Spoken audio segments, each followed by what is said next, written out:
Okay, let's be real, part 2. Is it me or did my lighting get darker? Okay. We're going to go back to bulimia. I am a bulimic with anorexic tendencies. There used to be a time in my life that I was anorexic with bulimic tendencies. That was way back before I had children. I have been in recovery since 2005, like I stated. There are times that I do relapse. It does get the best of a lot of us. It really does. Life starts moving. We start, going back and forth. Things start getting added to the pile, and things happen. I see a therapist for this. I really do. And we talk a lot about it. We do. And I wanted to start talking about it on YouTube. I did. So tonight I had a binge attack. A binge attack is where I eat and I eat and I eat. And then I follow it up with, most of the time I follow it up with a purge. Tonight we would call it a BP session, is what my therapist and I call it. It's a binge purge session. I will say that I'm very unhappy that I did it, but I did do it, and I can't go back in time and fix it. All I can do is say that it is now 10:03. I can try harder tomorrow. I'll call my therapist, fill her in, see if I can get an appointment, and go from there.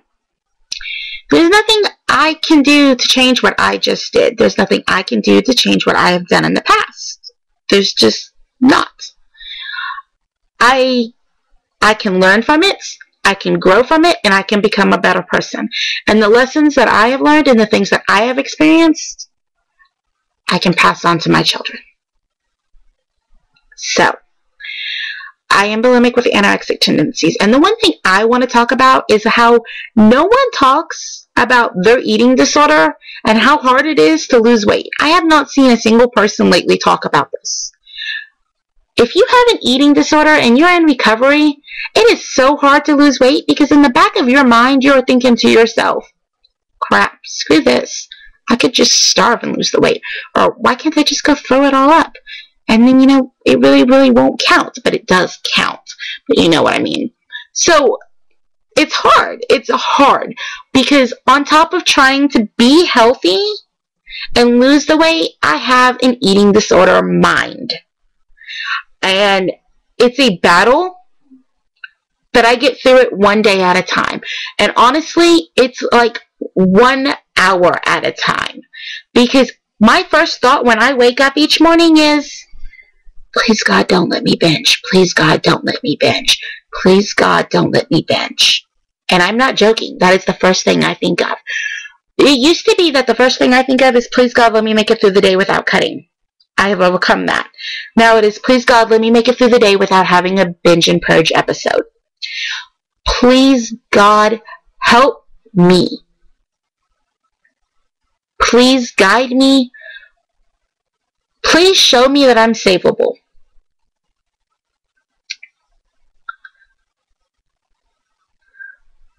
Sorry. It's really hard. And a lot of people don't get that. A lot of people think, oh, well, you can't have an eating disorder because you're fat. I get it. I'm fat. I know that. But just because I'm fat doesn't mean that I don't have an eating disorder. Doesn't mean that I don't binge and purge. Doesn't mean that I don't starve myself. Doesn't mean that I don't hate what I do to myself. It doesn't mean that. You don't have to be fat. You don't have to be ultra thin. You don't have to be, you can be thin. You can be fat. You can be 9 years old. You can be 57. You can be 80. You can be, all different types of people have an eating disorder. We all deal with it.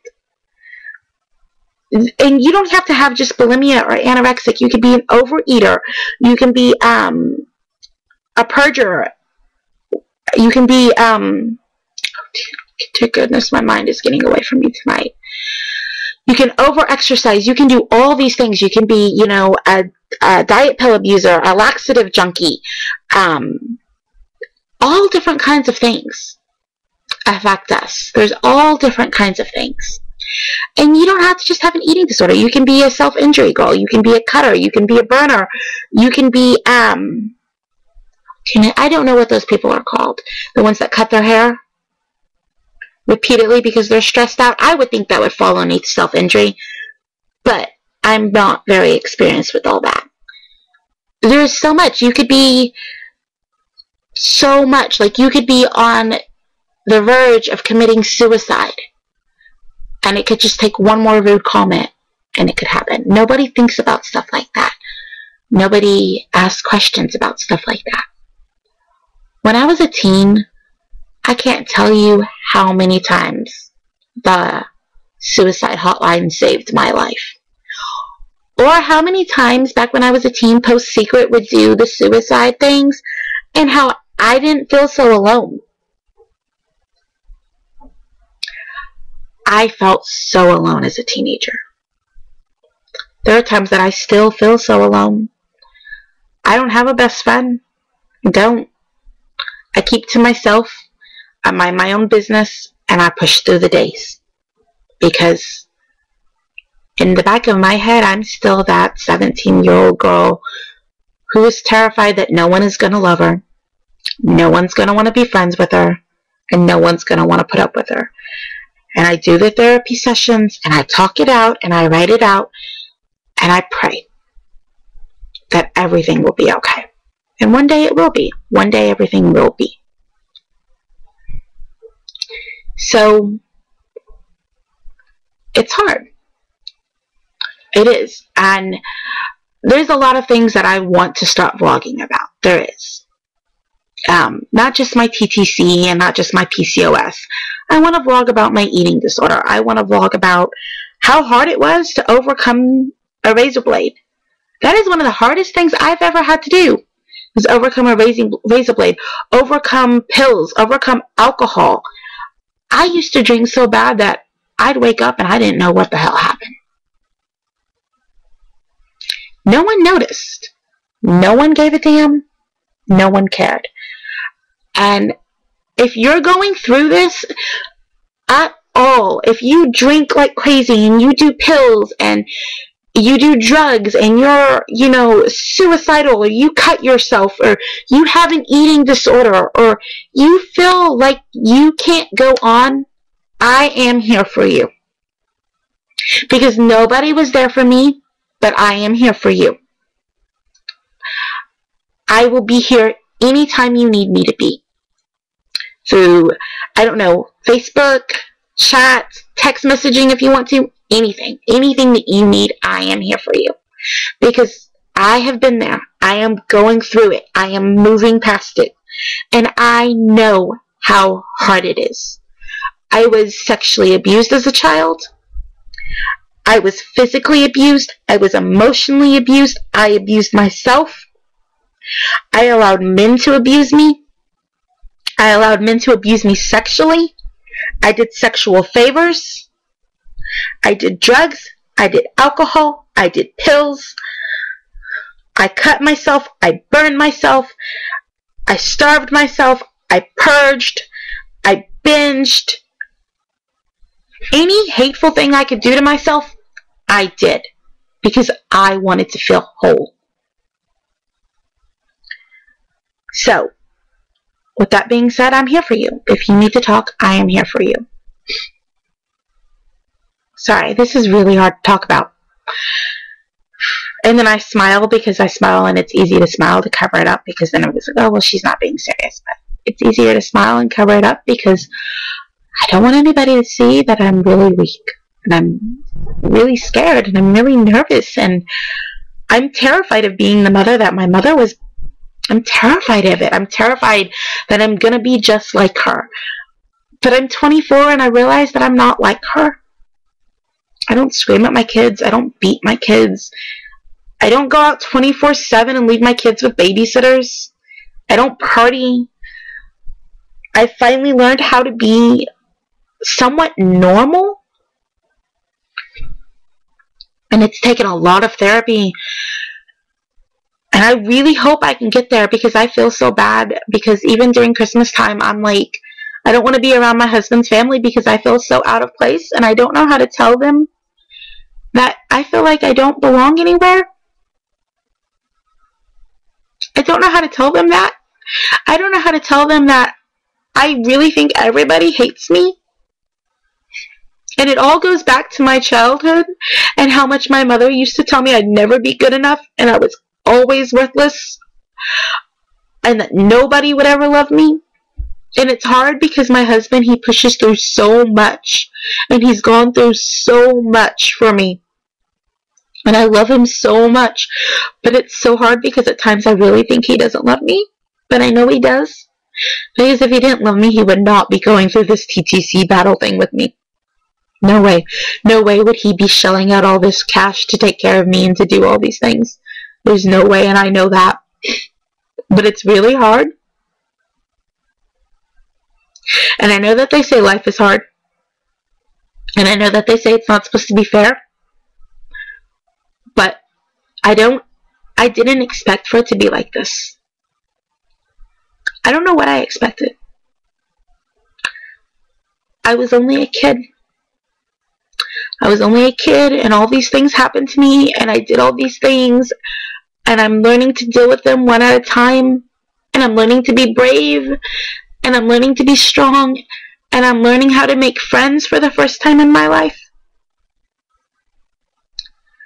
But it's hard because the kids I were friends with in school, they can't be friends with me because their parents tried to tell my mother I needed help and she ignored them. And I kept to myself because I didn't want anybody to know. I didn't want anybody to know that I sat in my bedroom and I cut my wrist. And that I tried to kill myself repeatedly. And my mother knew. And she didn't care. She really didn't care. And that makes me feel like, is there something wrong with me that she didn't care? Is there a reason she didn't care? Am I not worth caring about? Am I not worth loving? Am I not good enough? And all of this plays into my weight loss. All of it does.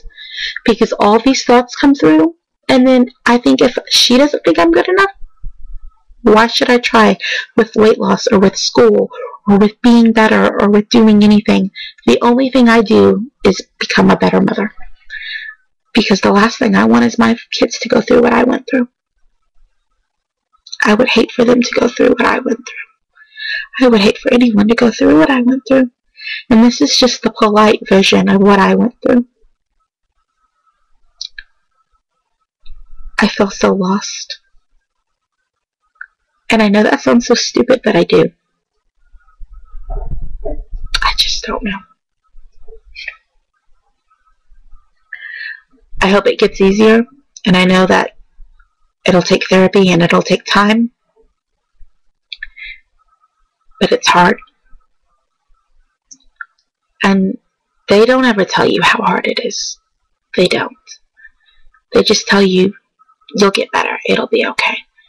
But they don't really tell you, that you'll relapse, that you can relapse, that you'll go through it again and again and again, and that you'll have bad days, you'll have good days, but you'll have bad days, and it's just hard. It really is. And I'd do anything to forget my past so I can be a better person. But then they tell me your past doesn't make who you are. What makes who you are is who you are now. And I like who I am now, because now I'm not cutting, and I'm not trying to kill myself, and I'm not pill popping, and I'm not addicted to alcohol. I like who I am now. I like the fact that the last 50 pounds I lost, I did it myself. Myself. No binging, no purging, none of that. Myself. Hard work and exercise is how I did it. I like the fact that I'm a full-time mother and I go nonstop. I like the fact that I'm trying to have another baby. I love the fact that I married an amazing man who can put up with me on days that I can't even put up with me. On days that I can't get out of bed, he can get out of bed and pick up the slack for both of us.